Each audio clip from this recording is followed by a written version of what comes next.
다음 사연 들어볼 텐데요. 다음 사연은 나이 많은 후임에 관련한 사연인 것 같아요. 라떼 아트님께서 보내주신 사연입니다. 우리 유태영님께서 읽어주시겠습니다. 네, 7년차 직장인입니다. 제 밑으로 저보다 후임이 들어와서 제가 사수 역할을 맡게 되었는데 저보다 후임이 1살 더 많아요.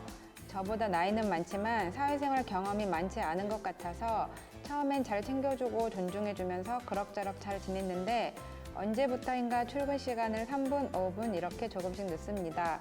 하루 이틀은 제가 모른 척 해주고 그럴 수 있지 생각하며 다른 사람들 모르게 컴퓨터도 켜주고 대표님이 찾으시면 화장실 간 것 같다고 쉴드를 쳐줬는데 그게 어느 순간부터 당연하게 생각되었는지 반복적으로 늦기 시작했습니다. 쉴드 쳐주는 것도 한계가 있는 것 같아 제가 그래도 출근 시간 5분 전에는 도착해달라 몇 번 말했습니다.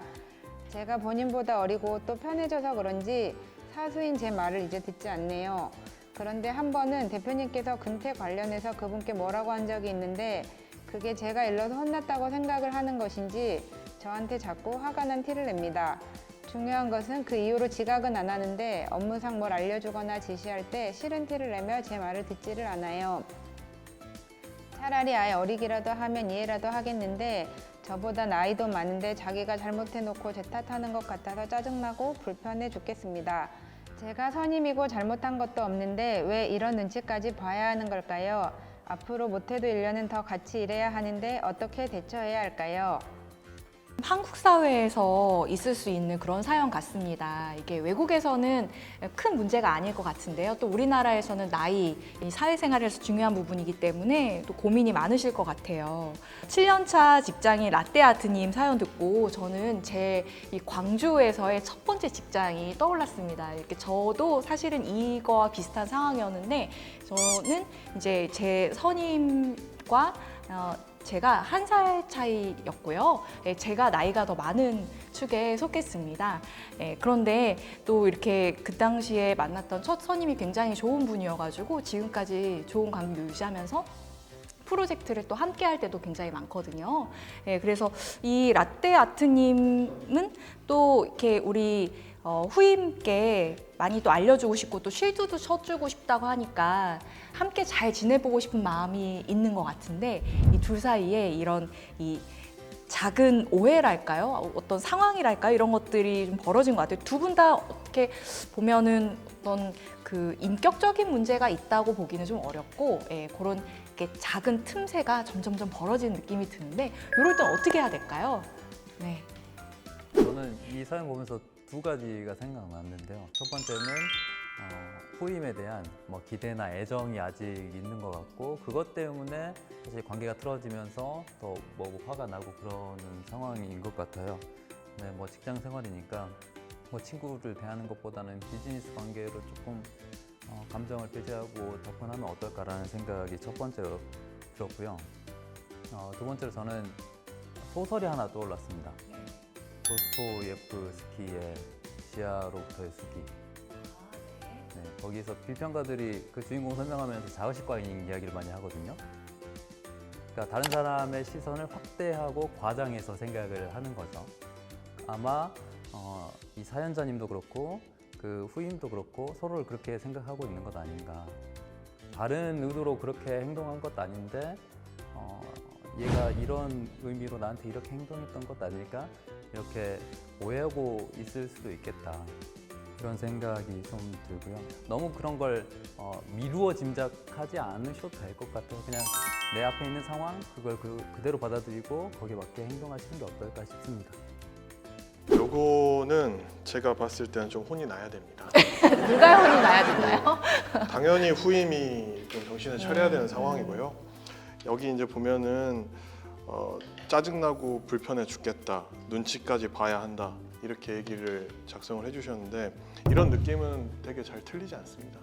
그러니까 지금 여기 보면은 조금씩 늦다가 이제 혼이 나니까 안 늦고 이랬단 말이에요. 간을 봤다는 겁니다, 일종의. 본인이 이렇게 해도 뭐라고 안 하네 하면서 조금씩 그거를 넓힌 것처럼 저는 보여요. 그리고 지시할 때 싫은 티를 내고 말을 듣지 않는다. 이거 팀 전체의 분위기를 망치는 정말 나쁜 행동입니다. 그러니까 팀을 이렇게 꾸려가야 되는 팀장이나 입장에서는 이런 사람이 하나 있으면 다른 사람들한테도 그 영향을 미쳐요. 그래서 너무 화가 나고 짜증나는 상황인데 제 생각에는 이거는 드라이하게 이야기하는 수밖에 없습니다. 뭐가 문제냐, 뭐가 싫으시냐. 이게 사실 짜증나고 화가 나기 전에 한 30%, 40% 정도 이게 좀 찼을 때 이야기를 하는 게 좋아요.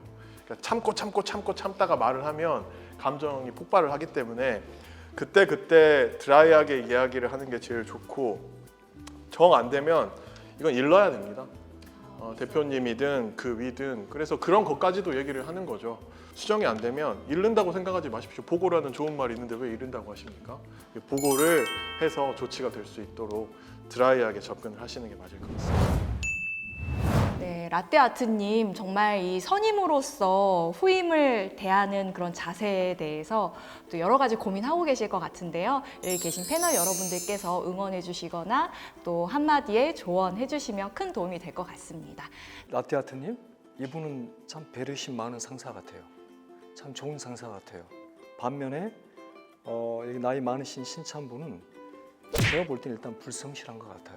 네, 핵심은 불성실한 겁니다. 이분은. 근데 이제 문제는 뭐냐?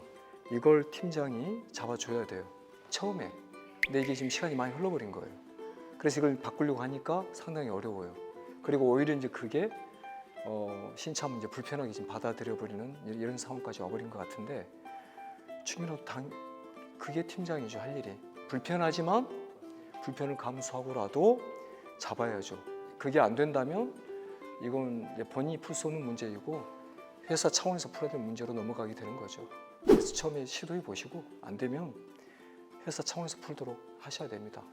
저도 앞선 분들이 말씀해 주신 것처럼 나이의 문제라기보다는 태도가 좋지 않은 후임과 관계에서 이제 일어나는 것인데, 관계를 중요하게 생각하시는 분이어서 이런 고민을 하시는 것 같아요. 그래서 본인이 짜증나고 불편한 것도 참고 있고 눈치도 보시고, 근데 사실 내가 타인을 바꾸는 것은 거의 불가능에 가깝기 때문에 나는 내 일에 집중을 하면서 앞서 선생님들께서 말씀해 주신 어떤 공식적인 절차나 보고 시스템을 통해서 일적으로 해결하시는 것이 더 좋지 않을까 그런 생각이 듭니다.